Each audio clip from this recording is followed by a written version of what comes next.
जय Hind defence lovers. आज की टॉप हेडलाइंस कुछ इस प्रकार है। टाटा बनाएगी भारत में रफाल फाइटर्स की मेन बॉडी।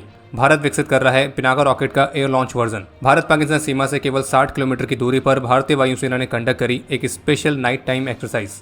भारत की कंपनी ने बनाया एक special multi barrel loitering munition launcher और शिमला एग्रीमेंट समाप्त करके पाकिस्तान करना चाहता है पीओजेके के मामले में भारत के रास्ते आसान।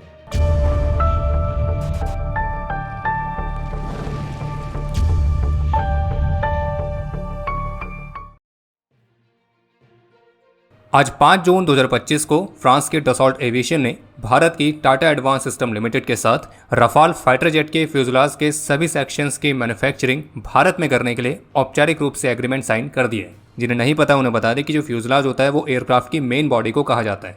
और आज जो एग्रीमेंट साइन किया गया है तो इसके तहत टाटा एडवांस सिस्टम्स हैदराबाद में अपनी अत्याधुनिक प्रोडक्शन फैसिलिटी में इस रफाल फाइटर जेट की मेन बॉडी के सभी सेक्शंस की मैन्युफैक्चरिंग करेगी। और ये पहली बार हो रहा है जब रफाल फाइटर जेट की मेन बॉडी के सभी सेक्शंस का जो प्रोडक्शन है वो फ्रांस से बाहर किसी और कंट्री में होगा। और इसलिए निश्चित रूप से ये मेक इन इंडिया इनिशिएटिव के लिए भी एक महत्वपूर्ण माइलस्टोन की तरह है। और हैदराबाद में इसी टाटा की फैसिलिटी में प्रोड्यूस होने वाले रफाल फाइटर जेट के फ्यूजलाज का जो पहला सेक्शन है तो उसे फाइनेंशियल ईयर 2028 तक रोल आउट किया जाएगा। और पूरी तरह से ऑपरेशनल होने के बाद ये जो फैसिलिटी है ये हर महीने 2 कंप्लीट फ्यूजलाजेस डिलीवर करेगी, जो कि न केवल भारत के लिए बल्कि उन ग्लोबल कस्टमर्स के लिए भी होंगे जो कि रफाल फाइटर्स के ऑपरेटर्स हैं। और भारत में इनकी मैन्युफैक्चरिंग के लिए हैदराबाद में एक डेडिकेटेड मैन्युफैक्चरिंग फैसिलिटी स्थापित की जाएगी। और ऑफिशियल स्टेटमेंट के मुताबिक रफाल फाइटर जेट के फ्यूजलाज के सभी सेक्शंस की मैन्युफैक्चरिंग भारत में करने के लिए डसॉल्ट एविएशन और टाटा एडवांस सिस्टम लिमिटेड के बीच 4 प्रोडक्शन ट्रांसफर एग्रीमेंट साइन किए गए। और इस एग्रीमेंट के माध्यम से रफाल के जो महत्वपूर्ण स्ट्रक्चरल कंपोनेंट्स भारत में ही बनेंगे तो उससे न केवल फॉरेन इंपोर्ट्स पर से भारत की निर्भरता कम होगी, जबकि इसके साथ जो भारत है वो हाईटेक एरोस्पेस कंपोनेंट्स के मामले में एक पोटेंशियल एक्सपोर्टर भी बनेगा। और ये भी आप सभी जानते होंगे कि भारतीय वायुसेना का जो MRFA वाला प्रोग्राम है तो उस प्रोग्राम में भी जो रफाल फाइटर जेट है वही अभी तक फ्रंट रनर बना हुआ है।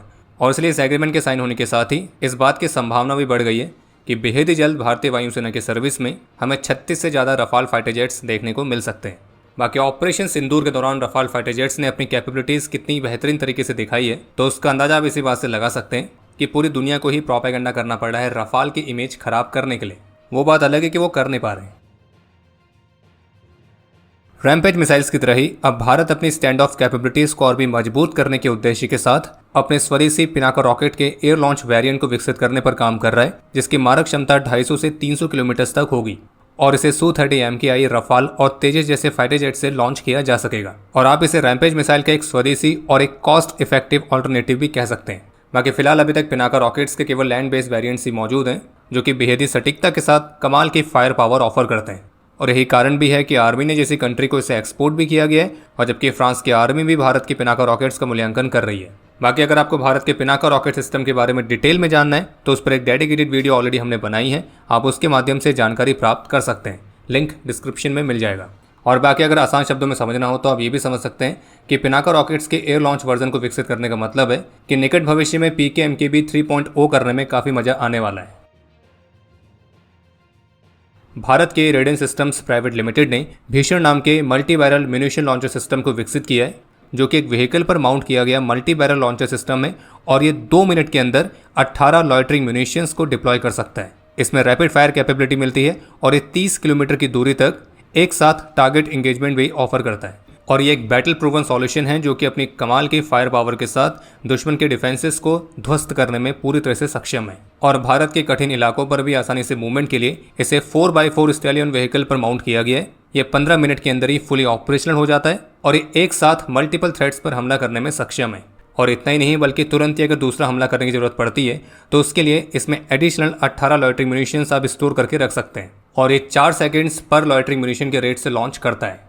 इसके अलावा एक इंटरेस्टिंग अपडेट यह है कि भारतीय वायुसेना ने 4 जून को night time air exercises conduct करने के लिए गुजरात कोस्ट के पास नोटिस टू एयरमैन यानी कि नोटैम जारी किया था। और जिस एरिया पर भारतीय वायुसेना ने यह एक्सरसाइज कंडक्ट करी है तो वो पाकिस्तान के साथ लगी सीमा से केवल 60 किलोमीटर की दूरी पर है। और इंटरेस्टिंग बात यह कि पहले जो नोटिम जारी किया गया था उसमें ये दूरी 100 किलोमीटर की थी, लेकिन फिर दोबारा से नोटिम जारी किया गया जिसमें एयरफोर्स ने अपनी एक्सरसाइज के एरिया को बढ़ा दिया और जिससे भारत पाकिस्तान सीमा से वो दूरी केवल 60 किलोमीटर तक की रह गई थी। हालांकि इस एक्सरसाइज को लेकर ज़्यादा कोई डिटेल्स तो देखने को नहीं मिली है, लेकिन इसके शुरू होने से पहले जो मीडिया रिपोर्ट्स आई थी उनके मुताबिक इस एक्सरसाइज में भारतीय वायुसेना के Su-30 MKI, रफाल और जैगवार फाइटर्स पार्टिसिपेट करने वाले थे, जिसमें भारतीय वायुसेना दुश्मन टारगेट्स पर अपने प्रिसिशन स्ट्राइक कैपेबिलिटीज को सिमुलेट करती।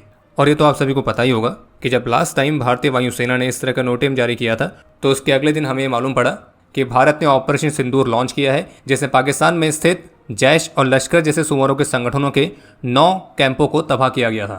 और इसलिए इस बात में कोई संदेह नहीं है कि भले ही कल रात को भारतीय वायुसेना ने एक्सरसाइज कंडक्ट करी है, लेकिन जो नींद है वो हमारे निकम्मे पड़ोसियों की उड़ी होगी और वो बस यही कह रहे होंगे कि ना करें भाईजान, ना करें। और वैसे भी ये बात याद रखना कि ऑपरेशन सिंदूर समाप्त नहीं हुआ है।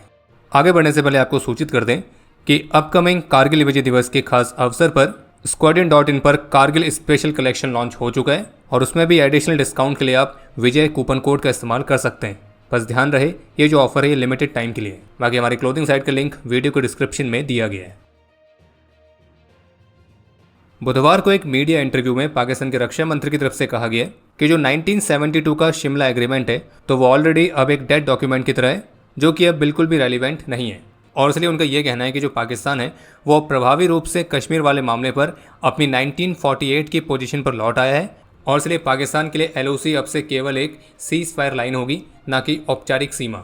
जानकारी के लिए आपको बता दें कि जो ये शिमला एग्रीमेंट 1972 है, जिसे 1971 के भारत पाकिस्तान युद्ध के बाद 2 जुलाई 1972 में साइन किया गया था और ये एक तरह का शांति समझौता था और जिसके माध्यम से दोनों देश इस बात को लेकर सहमत हुए थे कि वो अपने बीच की समस्याओं को, खास करके जम्मू कश्मीर वाले मामले को बाइलेटरल तरीके से अपने बीच ही बातचीत के माध्यम से सुलझाएंगे और इसमें किसी भी अदर कंट्री या UN को शामिल नहीं किया जाएगा। पर जैसे कि आप सभी जानते हैं कि जो पाकिस्तान है वो हमेशा ही कश्मीर वाला मुद्दा UN में ले जाते रहा है और बार बार अन्य कंट्रीज़ को उसने इस मामले में शामिल करने का प्रयास किया है। यानी कि पाकिस्तान तो पहले से ही इस एग्रीमेंट का पालन नहीं कर रहा है और इस एग्रीमेंट को खत्म करने की धमकी पाकिस्तान पहले भी कई बार दे चुका है। और वो ये धमकी इसलिए देता है क्योंकि पाकिस्तान को ये लगता है कि अगर शिमला एग्रीमेंट सस्पेंड हो जाएगा तो फिर पाकिस्तान UN और अदर कंट्रीज़ को कश्मीर वाले मामले में घसीटेगा, क्योंकि उसे पता है कि अकेले वो भारत का मुकाबला नहीं कर सकता है। और जैसे कि आप सभी जानते हैं कि भारत ने ऑलरेडी क्लियर कर रखा है कि पूरा का पूरा जम्मू कश्मीर भारत का ही अभिन्न हिस्सा था, है और हमेशा रहेगा। और अब पाकिस्तान से अगर किसी चीज़ पर बातचीत होगी तो वो होगी केवल POJK पर, जो कि उसे खाली करना है, जिस पर उसका अवैध रूप से कब्जा है। और हाँ, बाकी पाकिस्तान जो शिमला एग्रीमेंट को सस्पेंड करने की धमकी दे रहा है तो हम तो पाकिस्तान को कहेंगे कि आप इस पर जरूर आगे बढ़िए, क्योंकि इसका सस्पेंशन पाकिस्तान से ज़्यादा भारत के पक्ष में होगा।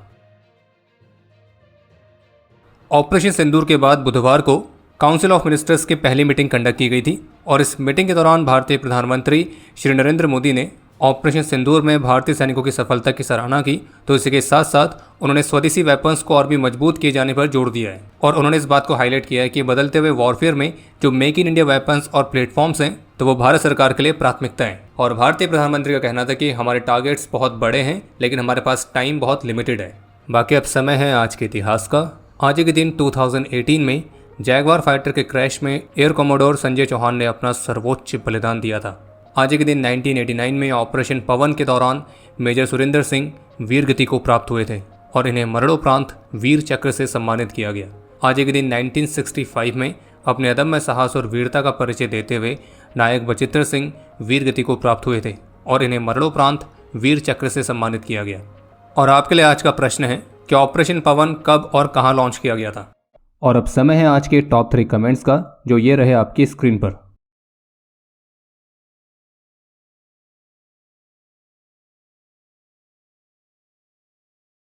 उम्मीद है आपको आज का एपिसोड पसंद आया होगा। पसंद आया तो वीडियो को लाइक करना ना भूलें। आपके कोई भी सुझाव या सवाल हो तो उसके लिए कमेंट सेक्शन ओपन है। और अगर आप डिफेंस रिलेटेड और भी एक्सक्लूसिव कंटेंट में दिलचस्पी रखते हैं तो आज ही प्ले स्टोर से डिफेंस स्क्वाड की सुपर ऐप को डाउनलोड करना ना भूलें। और अगर आप चैनल पर पहली बार आए हैं तो Squadron.in पे जाके हमारे नए डिज़ाइंस को भी चेकआउट जरूर करें।